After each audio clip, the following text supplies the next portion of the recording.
Problème 13. On a une voiture de course roule sur une piste circulaire ayant de rayon de 250 mètres. Alors, on dit par exemple, on a cette piste circulaire et dedans, on a la voiture qui tourne dedans sur cette piste. Alors, le rayon de cette piste est égal à 250 mètres. La voiture avance avec une vitesse constante. Vitesse tangentielle est égale à 45 mètres par seconde. Calculer sa vitesse angulaire, oméga, et le module et la direction de son accélération A. Alors, on a cette trajectoire. Par exemple, lorsque le point où la voiture se trouve ici, la vitesse doit être tangente.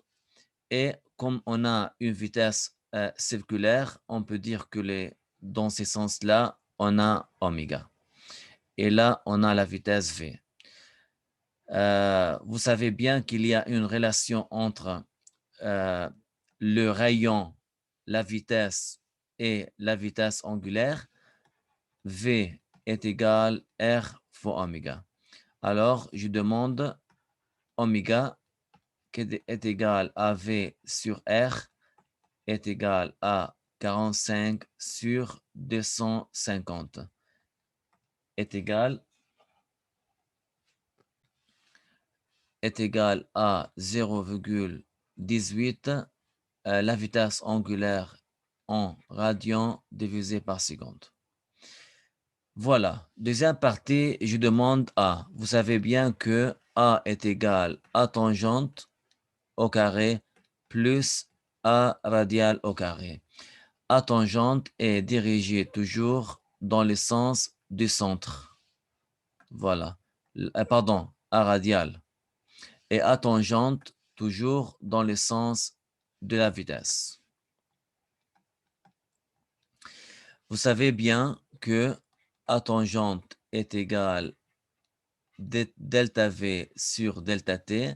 Comme la vitesse, c'est une valeur constante, alors dérivée d'une valeur constante est égale à 0.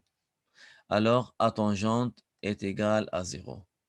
Qu'est-ce qu'il reste? Il reste A est égal racine A radial au carré est égal à R, qui est égal à V au carré sur R.